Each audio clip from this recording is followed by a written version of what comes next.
তারা দেখা যায় যে অনেক দুশ্চিন্তাগ্রস্ত হয়ে যায়। তাদের কাছে মনে হয় এটা কেন হচ্ছে, তারা খুব ছাই ফিল করে। এটা আমরা অনেক বেশি দেখি যারা রোদে কাজ করেন। গ্রামের দিকে প্রচুর এরকম পেশেন্ট আমরা দেখি যাদের মুখে এই দাগটা হয়। কিছু ট্রিটমেন্ট আছে যেগুলো হচ্ছে আমরা সাধারণত পেশেন্টকে দিয়ে থাকি, তো এবং দেখা যাচ্ছে যে সেগুলো রেসপন্স খুব ভালো।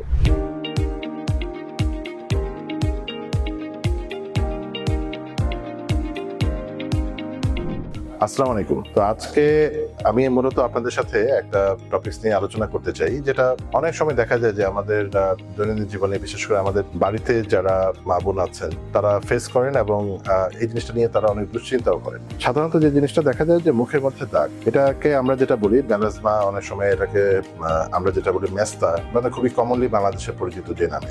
স্বাভাবিকভাবেই মুখের মধ্যে যখন এই দাগগুলো আসে, এটা যতটা না স্কিনে দাগের কারণে কোনো রোগ বা কোনো সমস্যা হয়, তার থেকে বেশি যেটা হয় সাইকোলজিক্যাল একটা ইম্প্যাক্ট পড়ে, যেটা তারা দেখা যায় যে অনেক দুশ্চিন্তাগ্রস্ত হয়ে যায়। তাদের কাছে মনে হয় এটা কেন হচ্ছে, তারা খুব ছাই ফিল করে। মূলত যে জিনিসটা হয়েছে যে এটা নিয়ে এত দুশ্চিন্তা করার মতো কিছু না, বরং যেটা হচ্ছে যে আমরা কি কারণে এটা হচ্ছে আমরা যদি সেটা জানতে পারি এবং প্রপারলি যদি আমরা এটাকে ট্রিটমেন্ট দিই, তাহলে দেখা যায় এই দাগগুলো কিন্তু খুব সহজভাবেই কিন্তু রিমুভ করা যায়, মুখ পরিষ্কার করা যায়, এবং আলটিমেটলি যেটা হচ্ছে যে এটা কোনো খারাপ কোনো কিছু হয় না। আমাদেরকে সেই জিনিসটা একটু মাথার মধ্যে রাখতে হবে। তাহলে দেখা যাবে যে ঠিকমতো যদি পেশেন্টকে যদি ভালো করে বোঝানো হয় যে এটা খারাপ কিছু না এবং এটা নিয়ে ভয়ের কোনো কারণ নাই, তাহলে হয়তো বা পেশেন্টকে অনেকটাই আমরা দুশ্চিন্তা মুক্ত করতে পারবো। তো মূলত এটা হয় কোথায়?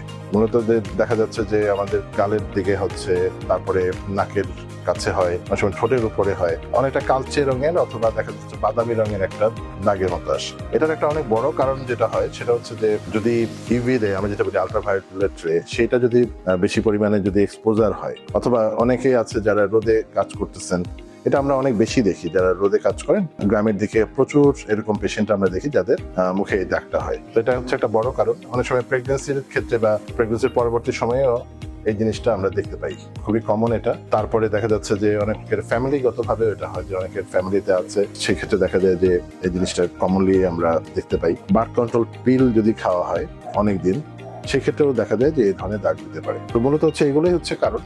তো আমরা যদি এই জিনিসগুলোকে যদি কোনোভাবে অ্যাভয়েড করতে পারি, যে কারণে আসলে এই দাগগুলো হয়, তাহলে কিন্তু এটা ইজিলি কিন্তু এই জিনিসটা থেকে মুক্তি পাওয়া সম্ভব। আমরা এটা অ্যাভয়েড করতে পারি। আর যদি এটা হয়ে যায় তাহলে আর করণীয় কি? অনেক সময় দেখা যায় যে এই দাগগুলোর জন্য আমরা অনেক পেশেন্ট পাই যারা এসে আমাদেরকে বলে যে কোনো পার্লারে গেছে, তারা কোনো একটা ফেসিয়াল ট্রিটমেন্ট বা কিছু একটা নিচ্ছে, নেওয়ার পরে দেখা গেছে যে দাগটা আরো বেড়ে গেছে। তো এইটা হচ্ছে আরেকটা খুবই কমনলি আমরা ফেস করি, যে এমন কোনো কিছু ফেসে ইউজ করা উচিত না, বা কোনো কেমিক্যাল যে জিনিসগুলো সাধারণত এই দাগের কাজ করবে না, বরং দেখা যায় কি যে পরবর্তীতে সময়ে দাগগুলো আর বেড়ে যায়। তো এইটাও আমাদেরকে খুব সাবধান হইতে হবে যে কোনো কেমিক্যাল এই ক্ষেত্রে ইউজ করা যাবে না। কিছু ট্রিটমেন্ট আছে যেগুলো হচ্ছে আমরা সাধারণত পেশেন্টকে দিয়ে থাকি, তো এবং দেখা যাচ্ছে যে সেগুলো রেসপন্স খুব ভালো। এটা এমন না যে এটা 5 দিন 7 দিনে চলে যাবে, বাট একটু সময় দিতে হয়, 2-3 মাস সময় দিতে হয়। দেখা যায় যে এটা আস্তে আস্তে করে এই দাগগুলো ক্লিয়ার হয়ে যায়। তো সেটার জন্য আপনারা যেটা করতে পারেন, না যদি এরকম এই দাগগুলো যদি খুব বেশি হয়ে যায়, আপনাদের যদি দেখা যায় যে খুব সমস্যা হচ্ছে, তাহলে অবশ্যই আপনি ডক্টরের সাথে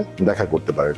আর আরেকটা জিনিস হচ্ছে, অনেক সময় দেখা যায় আমরা বিভিন্ন সিরাম ইউজ করা হয়, অনেক সময় ভিটামিন সাপ্লিমেন্ট কিছু দেওয়া হয়, এগুলো আপনাকে কিছুটা নিউট্রিশনাল সাপোর্ট দেয়, বাট পুরোপুরি দাগ কিন্তু এইভাবে যাবে না।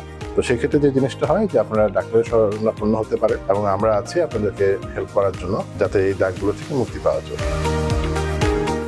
আমি ডাক্তার ওবায়দুল রেজা চৌধুরী। আমি ভৈরব ইউনাইটেড হসপিটালে আছি। প্রতি শুক্রবার আমি এখানে রোগী দেখি। আমার গ্রাজুয়েশন আমি এমবিবিএস করেছি ঢাকা মেডিকেল থেকে, এবং পরবর্তীতে আমি পোস্ট গ্রাজুয়েট ট্রেনিং করেছি ঢাকা মেডিকেল এবং বাংলাদেশ মেডিকেল ইউনিভার্সিটি থেকে। শুক্রবার দিন আমি আছি আপনাদের সাথে। যদি আপনাদের কোনো ধরনের কোনো চিকিৎসা সংক্রান্ত, বিশেষ করে যদি চর্ম এবং যৌন রোগ, তার সাথে সাথে যদি এমন থাকে যে কোনো পেশেন্টের নাকান গলার যদি কোনো রোগ বিষয়ে আপনাদের কোনো পরামর্শ লাগে, আমার সাথে যোগাযোগ করতে পারেন। ধন্যবাদ।